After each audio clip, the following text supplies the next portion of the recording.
This is Let's Talk Business with your hosts, Marc Ebinger and Heather Boehme. Now, here's Marc. Welcome to Let's Talk Business, a show that talks entrepreneurship with some of the best businesses in the San Antonio area. Coming up on the show today, we're going to talk with Neenah Marie, the owner of Two Peas in a Pot. Neenah, welcome to the show. Thank you so very much for having me. I'm super stoked to be on here. I heard you're going to be talking shit and trash. Just a little bit. Just a little bit. Can they say that on a podcast? Yeah, we can say that here. We're not It's on the the radio internet. You anymore. can say whatever you want. We're also going to talk with Brandon Blake, the owner of the staging company. Brandon, welcome back to the show. What's up, man? Happy to be here. Yeah, it's been a long time. So first time you came on, we were still at KTSA. Yeah. That was back in the day. Yeah, you upgraded quite a bit here. Yeah, I have, right? Looks good. I like it. Thanks, man. In studio with us today is Heather Boehme, a certified business coach that works with business owners to gain clarity and achieve their goals. Heather, great to see you again. Always happy to be here. And I'm your host, Marc Ebinger, the owner of Krukus Marketing Agency, a company that specializes in hiring virtual assistants from outside the United States. And we specialize in being awesome. I don't know. Quick reminder. That's the elevator pitch you go in and use Right. at everything. And we're How do I pitch this? awesome. I'm awesome. You're lucky to know me. Business Be explodes. like Mark. It's going to be a T-shirt. I There don't you know. go. Drop the mic. A quick reminder for our listeners, you can catch video and podcast versions of the show anytime by visiting our website at satalkradio.com. And if you're a business owner in the San Antonio area and would like to have your company featured on the show, visit our website at satalkradio.com or call our office at 210-879-8804. That's 210-879-8804. So, Heather, we have a mixer coming up. It is the first. The Let's Talk Business podcast is hosting our first mixer coming up on Thursday, January 25th, 2024. It's coming up fast. Plenty The of time host- to put it on your calendar. The hosts are inviting previous guests and mega fans of the show, the ones that have T-shirts that say, be like Mark. Yeah. To celebrate. I have one. To celebrate over 300 interviews done with San Antonio entrepreneurs and business owners. There'll be snacks and drinks. I'm going to see if I can get some tea there. I don't know if I can pull that off or not. We'll see, right? That'd be great. evidence. Margaritas. Yes. We literally yes, were yes. talking about having a margarita Yeah. machine. I've got it on my computer. If for you have, that. if anybody has a hookup on a margarita machine, especially if I can get it for free, That's a great that would be hookup. awesome. Free margaritas. I feel like okay. people don't reveal All their the source to a proceeds are free going to a margarita charity. machine. So it's like, give me your stuff for free. I don't That's know. right. But anyway, so there'll be snacks and drinks, places to network and get to know other business leaders and to hang out with Mark and Heather and Howie and Genevieve and all the cool people that help make this show a huge success. There are only 100 tickets that were going to be sold, and those are going to go so fast because we got like mega networkers around the show, and I know everybody's excited about the first one coming out. They're so flying out the door. they literally, not down the toilet, but they're going to go out the door. Probably already gone. So You're not talking shit, are you? yeah, maybe a little bit, right? So you want to get your tickets ASAP, right? So head over to satalkradio.com, click on the link to get your tickets ASAP. Early bird tickets purchased on Eventbrite are only $10, but they're going to be $15 at the door, which I don't think there's going to be any left. I suspect we'll sell out early, so don't wait. Get your tickets now. Now, if you are a guest on the show, you're going to receive a special email invitation, but you'll want to click on that ASAP and get your tickets so that you do actually get a seat. I'm actually thinking about maybe the hosts, everybody should have at least a few tickets that we have that we can give out as well, because it's going to zoom by and we're going to be like, I forgot to invite so-and-so. So mixers, are they valuable or not valuable? What do we want to draw from it? Heather, we want to kick it off? I mean, it definitely depends on the mixer. We're looking to have this one be one where we know most of the people. They also network and know what they want to get out of the event so that it's a high-level event that you can come and actually make connections that'll further your business and further your network. And that's the point of networking, is not just to sell your pitch right there in front of whoever. Yeah, Neenah, what kind of things are you looking for in mixers?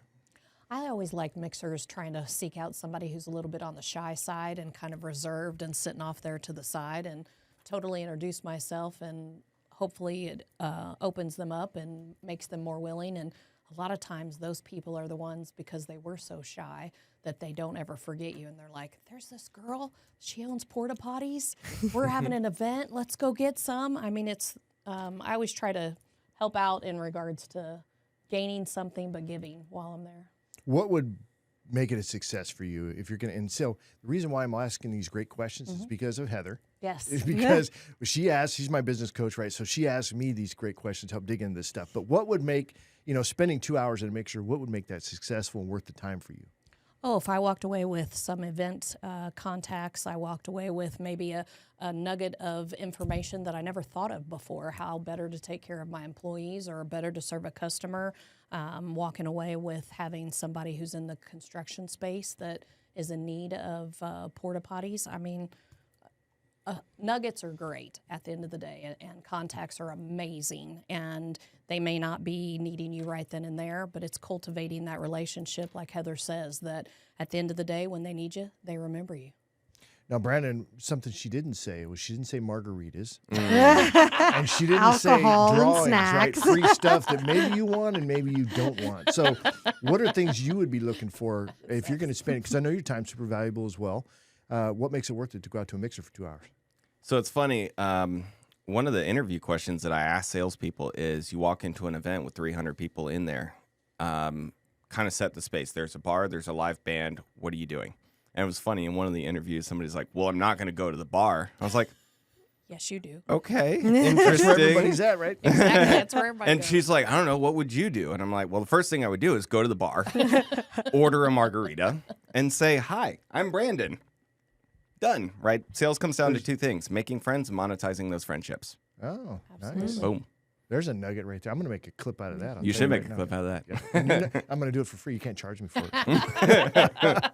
So there are things that can be done in a mixer. I think people overdo mixers, right? If you're trying to do too much too fast, it turns into chaotic. But I think to your point, Neenah, getting some nuggets out of that, so you've learned a couple of things would be good. And then, of course, making the right connections with those trades. So Heather, in your mind, how do you become more effective at connecting with the people that you really want to connect with?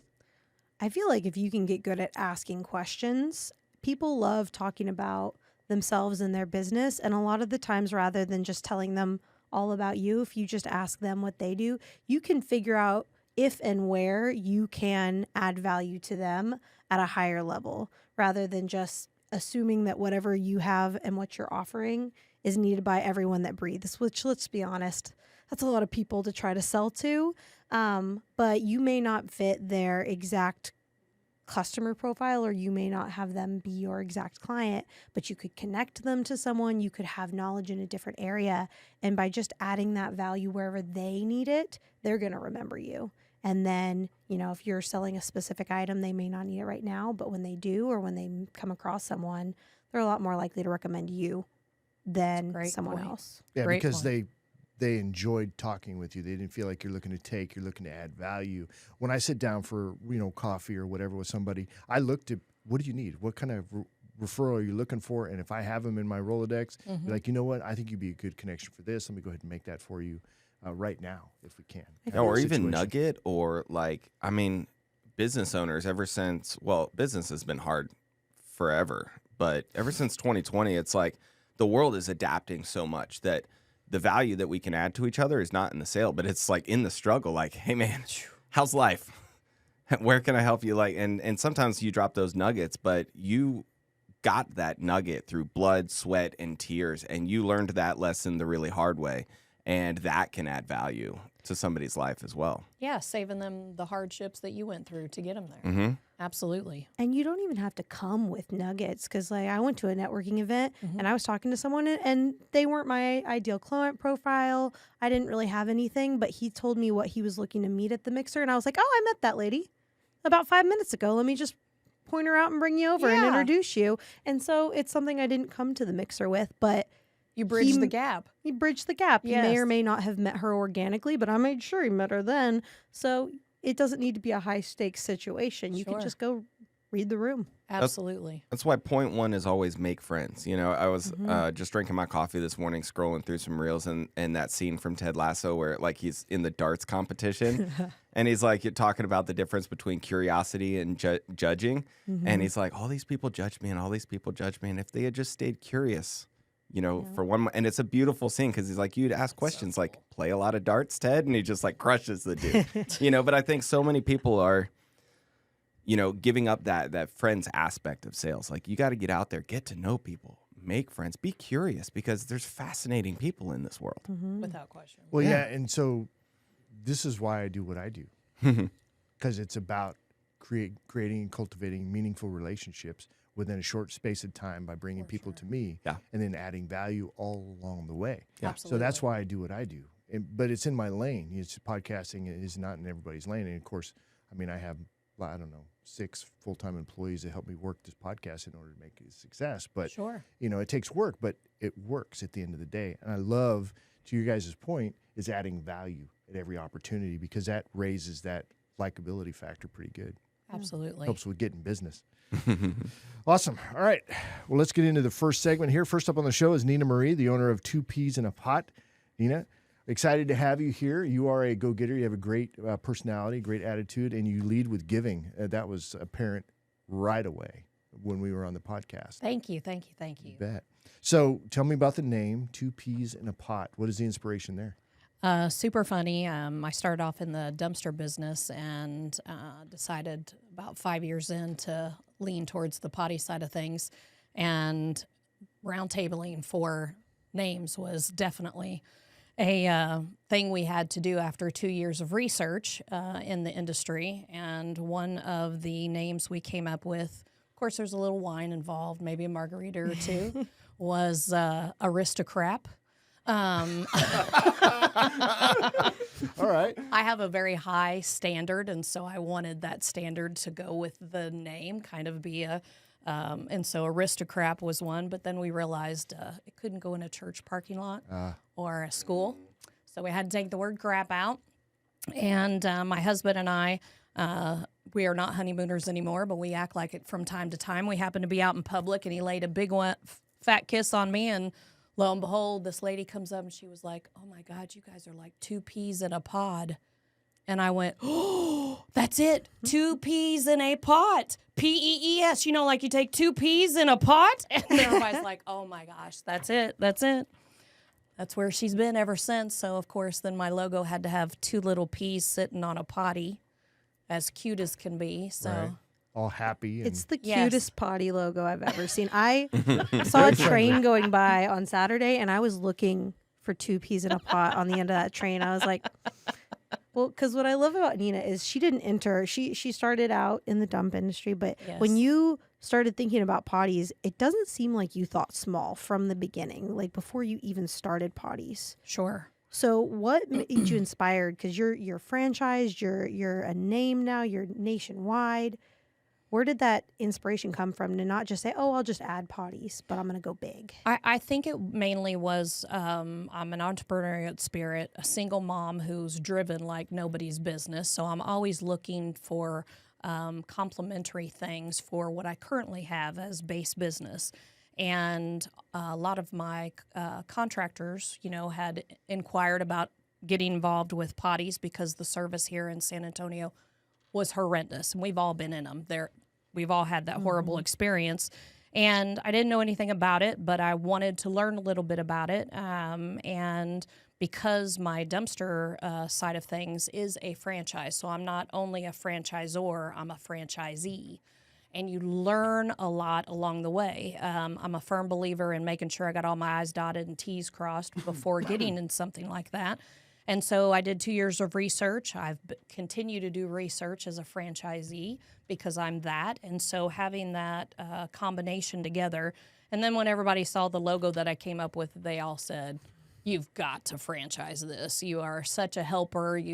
I was part of the group on the dumpster side of things of helping new people come aboard and being able to teach them some of the tricks of the trade, like we were talking about earlier. If you can save somebody a headache by whatever hard knocks we went through, it's a win. And so that's where the franchising side decided to come into the mix to be able to help people be successful and not have to beat their head against the wall as many times as I did.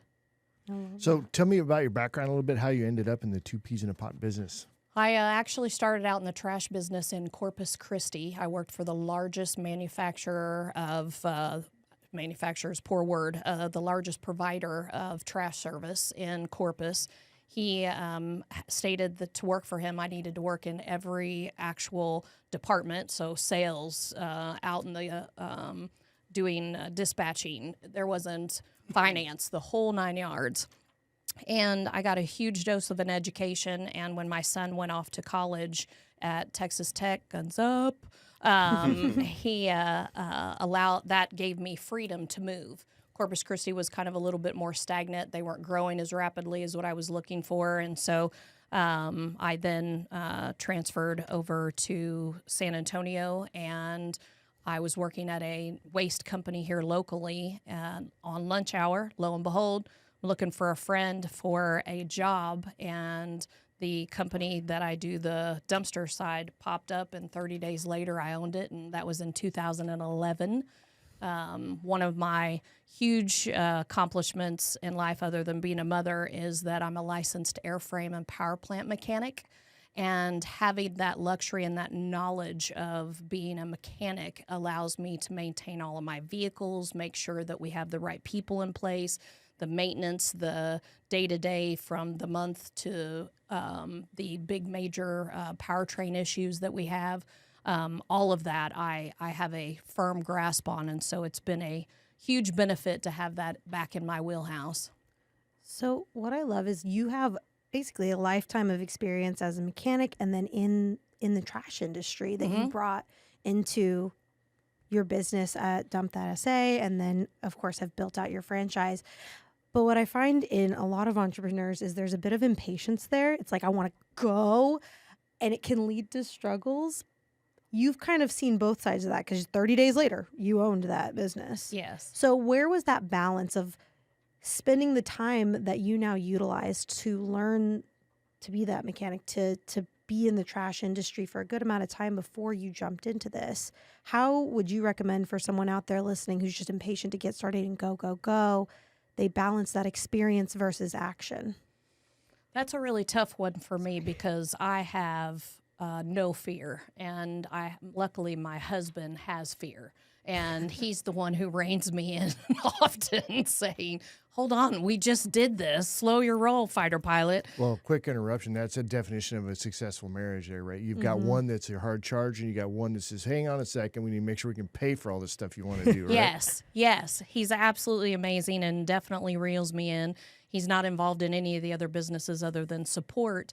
But at the end of the day, having some conscious knowledge of finances to be able to handle those things is huge.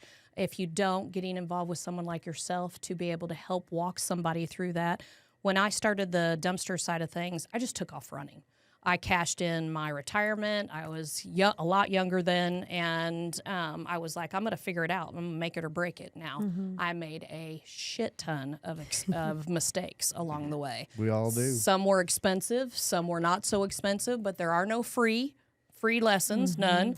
And I took all of that knowledge that I have learned along those avenues, along with the mechanic side, to be able to build a foundation for the 2Ps. And because 2Ps in a pot, I eventually wanted to roll it out as a franchise. I knew I had to have everything to the exact, so that way I'm not selling something that is not genuinely an opportunity for somebody to make a shit ton of money.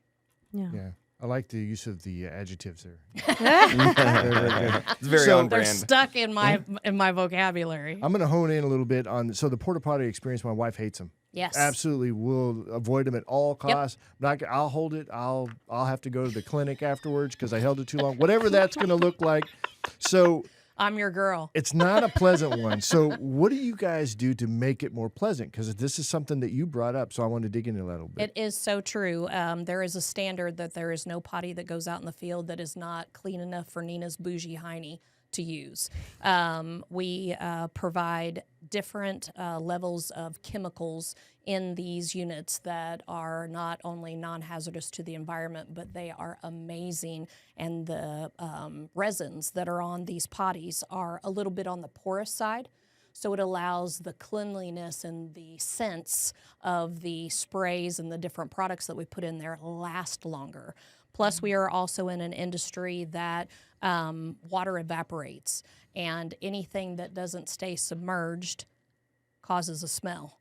So we have learned how to counteract that and maintain and make sure that things stay submerged for a lot longer than the average bear. So it costs a little bit more to do it. I'm not everybody's customer. I remember meeting one guy who works for one of the big companies here in town, and I said, I'm your gal, I'm for you. And he goes, no, those are too clean. I don't want my guys camping out in those things and reading books and not working. They are way too clean. So I'm not for everyone. But I definitely am for the concerts, the places that we love to go, the higher-end remodeling guys. They have our potties at all of their high-end Alamo Heights, Almost Park. They're up in Stone Oak. They're at La Cantera and the Dominion because they don't want some nasty potty sitting there and you drive by and the stench is horrendous and you're running from them. Plus, tell your wife we have the ones that have the running water, flushable toilets, granite countertops. I mean, you could live in them. Granite, They're so really? amazing. The one Yes. with granite countertops. Oh, absolutely. These are the pool trailers that you have? Yes. Okay, those Yeah. are the fancy. But you also have the other ones, right? The ones that are just the freestanding, Yes. basic ones out at the construction site? Absolutely. Or the big events and stuff like that? Absolutely. Well, so our segment went by fast, right, Neenah? It did. It was awesome. If folks want to get in touch with you, how do they do that? You can reach us at our website, or you can email us at office, OFFICE, at 2 P's, PEES, INAPOT.com, or you can call us at 210-951-5151. Nice. All right. She had all her stuff down. Oh, yeah. I've Neenah had was people in here, they're like, I forgot my phone number. I have to look it up real quick. It's like, Neenah's got it together. Neenah was the first person who told me about that eclipse happening next April Yes. because somebody had ordered a bunch of bodies for it. We had no idea. In 2024, in April, there's a massive eclipse coming, and we are delivering like 300 potties out to these ranches out in the far west side. I was like, I didn't even know that thing was coming. There's supposed to be like 400,000 people coming to Kerrville. Oh, That's yes, we're wild. taking some to Kerrville. It is insane. Yeah. The those glasses for the last one, they actually say April 2024 on it as well. And that No was the first time kidding. I became aware of it. We started to research it, and come to find out, it's going to be right here in Texas. So It's it was, crazy. It was hilarious. My parents, they love eclipses, and they were trying to get everybody out to South Carolina for the last one, and they're like, "You're gonna miss out. You don't know when this is gonna happen again in your lifetime." And then they announced the next one, and it's going right over my house, and I'm like, "I think we'll be I don't okay." even have to move. See, I Are was you in. inviting everybody to you? Sure, why not? Yeah. you're going to need some porta potties. And I got you. I get covered. Exactly. 15% Right, of the that. porta but potty it's a industry referral. knew about this before anybody else. All right, That's too awesome. funny. Good times. All right, next up on the show is Brandon Blake, the owner of the staging company. Brandon, good to see you again. Good to have you back in studio. Yeah, thanks. It's good to be here. Yeah, so you're on maybe a year ago. Was it a year and a half? I don't know. It's been a bit, right? It's like a time warp. It is. So what have you been up to? What's new with your business? I guess it was right at about a year ago.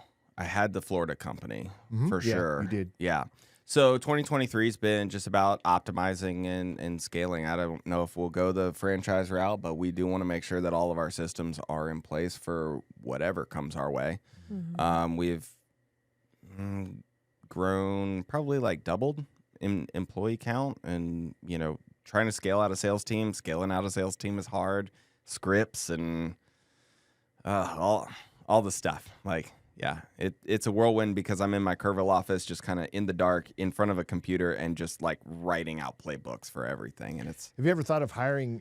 So, like, I know somebody who is like, that's what they do is they go out and they hire salespeople for companies, and they're like really good. Have you ever thought of doing something, or did you do that? Like, find somebody who's awesome at training sales teams and have them come and do it, or are you doing it all yourself? I like to do things the hard way. So The hard and slow way. Yeah, I got you. All right.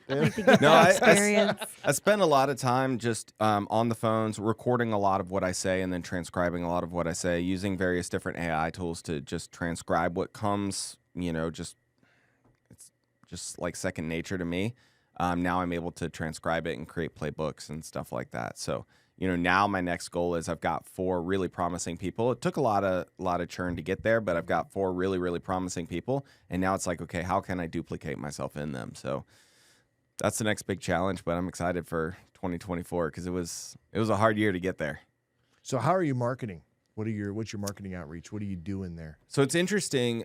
Staging companies work a little bit differently than other companies, I guess. I mean, we own 98% of the search traffic in San Antonio. We own 75% of the search traffic in Austin. We own, I don't know the exact figure, but 90+% of the search traffic in Orlando. So, we kind of ran some algorithms to figure out, like, what does our spend need to be on Google and, Meta and some of these other platforms. And what we found was, like, there was no direct correlation between, spend and results. So that's when we pivoted to say, this is a very relationship-driven business. We got to make friends and we got to monetize those friendships.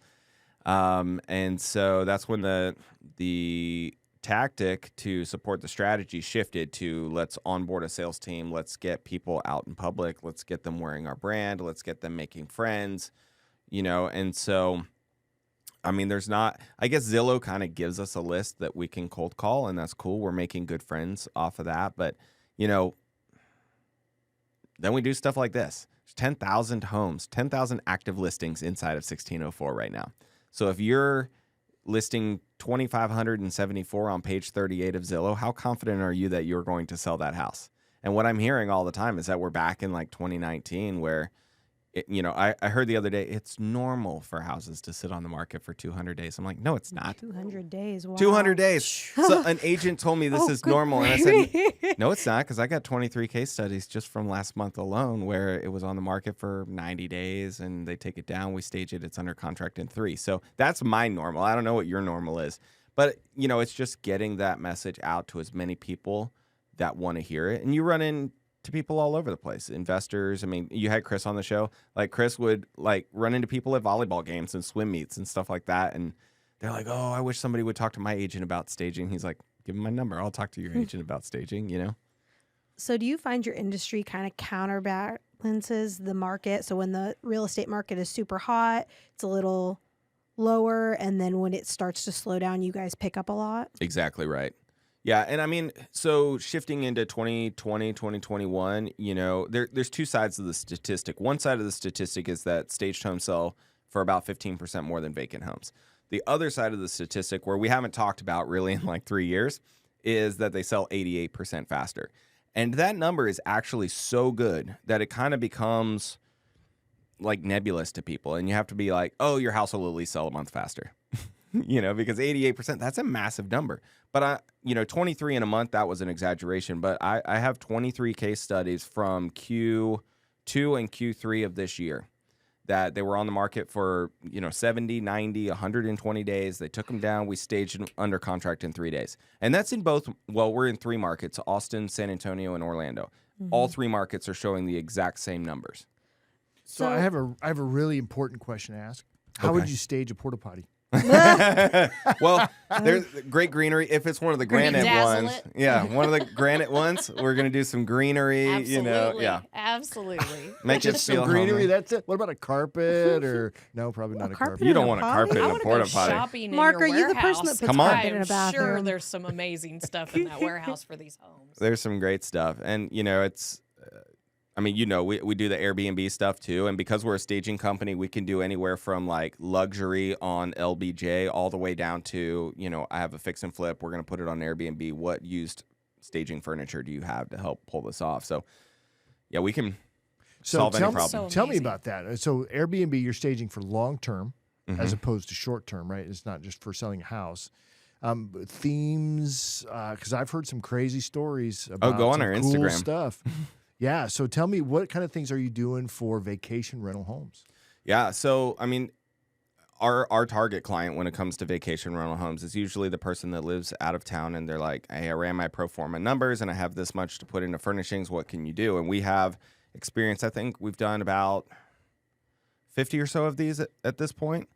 They give us the keys. We bring in everything, the furniture, art, rugs, decor. We can work with the theming company. So we did I'm a little fuzzy on the math, but I want to say it was like an 11-bedroom Harry Potter themed house in Orlando. Oh, how awesome. It was amazing. Very cool. And then one of my favorite Airbnbs, and shameless plug for the staging company. We went to book it this year, and it is completely booked. Like, you cannot get into this place, but it's a Disney. But you staged it. We did it, And they yeah. got no love for you at all. Amazing. So we staged it, and then we did the pilot run. Like, this whole happened because my family, my wife, my 4 kids, and I, we have stayed in Airbnbs for the last 10 years or however long these things have been a thing. And so we not only decorated this one, but we were also the first guests. So we got to give it a trial run and Your kids had to have It was had awesome. a ball. Oh, yeah. And Dad did this, right? So and we did Right? it. And Aunt Kel, helped with it. And, anyway, so it was just a really fun experience. But that thing is booked. I mean, you can't get into it. Shout out to Magical Portal House. They have one of, the best Airbnbs that we've ever stayed in. But we've done a lot of them, but it's completely turnkey. I mean, you don't have to lift a finger. You give us the keys. We bring in absolutely everything. We can work with the theming company, all the TVs, everything. We hand you the keys back, and you're good to go. And it will be, so we stay in a lot of Airbnbs, so we've seen the flip side as well. And we just stayed in one in Nashville, I think it was January or February of this year. Again, a blur, time warp. No blinds in the master bedroom. And so that time of year was right before the time change, and the sun, I think, was coming up at 5:24 in Nashville. So by 6:12, the sun was directly in my eyes. Oh my God. I'm like, cool, I'm on vacation, and I have a natural alarm clock, apparently. And they had, in the late, mid-90s, you'd go over to Grandma's house for Thanksgiving, and they had the really, really thin, towels that are on bare threads and, falling apart. This is painting a picture. Oh, yes. They had one of those for each person in the house. Oh, that's it. sad. And you had to decide that day, are you going to shower or are you going to the pool with your towel that barely absorbs anything anyway? So, I don't know. Long story short, if we do an Airbnb, you can make 30% more than everybody else that you're competing against, because what sells homes also gets you room nights and will provide a guest experience like none of your other competition will. And so it's kind of known that right now the whole industry's down between 11 and 15% year over year, depending on your market. Like I said, the houses that we're doing, booked solid. Well, what I think is interesting, if you fly up from an overall perspective, the last 2-3 years in real estate, I'm sure have been a little more difficult from a staging perspective, because houses were flying off the market, whether they were staged or not. So rather than just look at that and be like, we're just going to grip on and hold on until it eventually shifts, you were like, you know what? Airbnb's hot.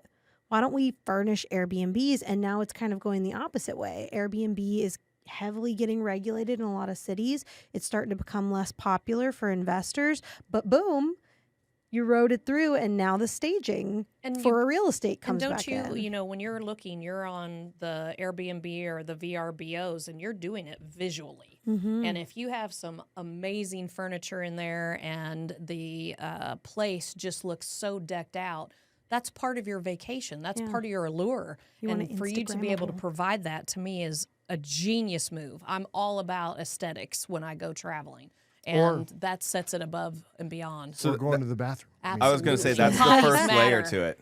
And that's what gets you the room nights. But it's just like staging. The photos matter. Yes. But then the experience also matters. For sure. And when you take the hotel approach of hey, we're going to have 2 towels for each person in each bathroom. And if you have a pool where, how much does it cost to do a load of laundry? Absolutely. Go above and beyond and increase the level of hospitality a little bit. And that's we're able to help with those, return on investment decisions. And Genius idea. Return on The experience ROID, matters.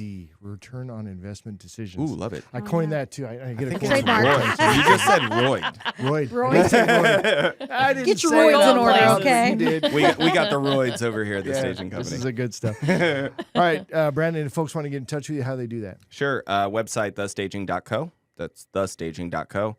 Here in San Antonio, 210-900-0545. Instagram is the Staging Co. HQ. Facebook's the same. Go check it out. All right, awesome. Thanks for coming in. I appreciate Absolutely. it. Great discussion, right? It's Super fun. Love it. All right, let's wrap up the show. Quick reminder to check out our latest podcast or catch video versions of the show anytime by visiting our website at satalkradio.com. That's going to be it for us. Great job, everybody. Thank you very Thanks for having much. us. That's it. All right, we'll see you on the next one. You job, know man. it.